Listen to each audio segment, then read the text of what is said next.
नमस्कार दोस्तों, स्वागत है आपका मेरे चैनल पे। दोस्तों, आपने अक्सर नाम सुना होगा एम्ब्रर कंपनी का, जो कि एक सिविलियन एयरक्राफ्ट बनाती है और एक ब्राजीलियन कंपनी है। अब दोस्तों माना जा रहा है कि यह एक नया पार्टनर बनाने जा रही है, जो कि चाइना या इंडिया हो सकता है। लेकिन दोस्तों, क्या इंडिया इसका पार्टनर हो सकता है और क्या इसका बेनिफिट मिलेगा इंडिया को अगर इसका पार्टनर बनता है? आज इसी के ऊपर बात करेंगे। चलिए दोस्तों शुरू करते हैं।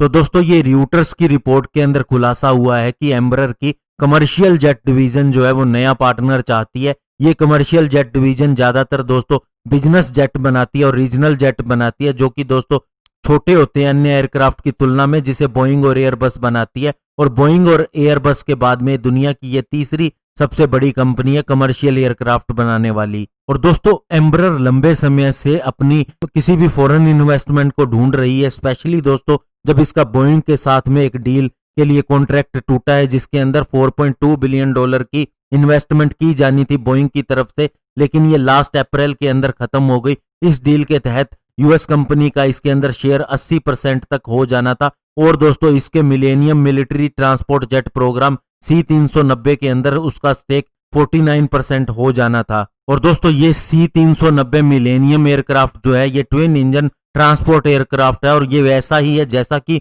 यूएस द्वारा बनाया गया C-130 हरक्यूलस विमान है। और इसे दोस्तों ब्राजील और पुर्तगाल की एयरफोर्स ने खरीद भी रखा है। लेकिन बोइंग के साथ में ये डील रद्द होने की वजह से और उसके बाद में कोरोना वायरस एपिडेमिक की वजह से एम्ब्रर को बहुत बड़ा लॉस हुआ है। इससे पहले क्वार्टर के अंदर $292 मिलियन का लॉस हुआ है।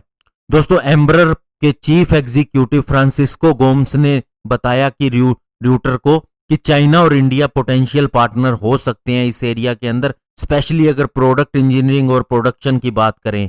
और रॉयटर्स ने लास्ट वीक भी ये रिपोर्ट किया था कि चाइनीज एरोस्पेस कंपनी कोमेक और रशियन मैन्युफैक्चरर इरकुट ने भी अपना इंटरेस्ट दिखाया है एम्ब्रर के साथ में कोऑपरेट करने के अंदर। और रॉयटर्स ने यह भी कहा कि इंडिया, जो कि एक बहुत बड़ी राइजिंग एरोस्पेस पावर है, स्पेशली डिफेंस के ऊपर फोकस करती है, लेकिन इसके अंदर सिविल मार्केट भी बहुत बड़ी है और इसकी गवर्नमेंट ने भी इंटरेस्ट दिखाया है, लेकिन ये मैटर को अभी स्टडी कर रही है। और यह भी बताया गया कि इंडिया अगर एम्ब्रर के साथ में जाता है तो ये 80-90 सीट वाले रीजनल जेट को ज्यादा संख्या में लोकली बना सकता है, जो इसकी उड़ान योजना के लिए बहुत ज्यादा लाभदायक हो सकते हैं। दोस्तों, आर.के. त्यागी, जो कि एक्स चेयरमैन है हिंदुस्तान एरोनॉटिक्स के, उन्होंने रॉयटर्स को बताया कि उन्होंने प्रधानमंत्री नरेंद्र मोदी को भी चिट्ठी लिखी है, स्पेशली इसके बारे में कि जब हमारे इतने बड़े एम्बिशन है, हम इतनी बड़ी पावर बनना चाहते हैं एरोनॉटिकल इंडस्ट्री के अंदर, तो ये मौका हमें हाथ से खोना नहीं चाहिए, क्योंकि ये बहुत ही सस्ते में मिल रही है और ये हमारे लिए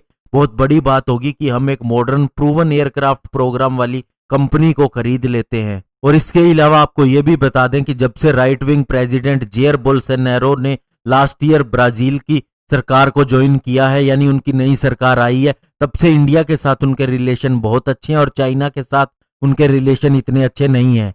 और इसके अलावा अगर ब्राजील की ये कंपनी चाइना के साथ में जाती है तो बहुत सी यूरोपियन कंट्रीज भी नाराज हो जाएंगी ब्राजील से। और दूसरा, इसके अंदर जो बहुत सी टेक्नोलॉजी और चीजें आती हैं वो यूएस बेस्ड कंपनी से आती हैं। ऐसे में दोस्तों इसका चाइना के साथ में जाना पूरी तरह से अनएथिकल हो जाएगा। और अगर इसके जेट्स की बात करें तो इंडियन एयरफोर्स भी इसके जेट्स का इस्तेमाल करती है, जिसमें ERJ-145 बिजनेस जेट्स शामिल है, जो स्पेशली दोस्तों शॉर्ट हॉल ट्रिप्स के लिए या फिर VVIP ट्रिप्स के लिए इस्तेमाल होता है, जैसे PM या प्रेसिडेंट ने जाना हो। इसके अलावा इस प्लेटफॉर्म का इस्तेमाल हम Netra airborne early warning system के अंदर भी कर रहे हैं, जिसे हमने बालाकोट अटैक के दौरान भी इस्तेमाल किया था।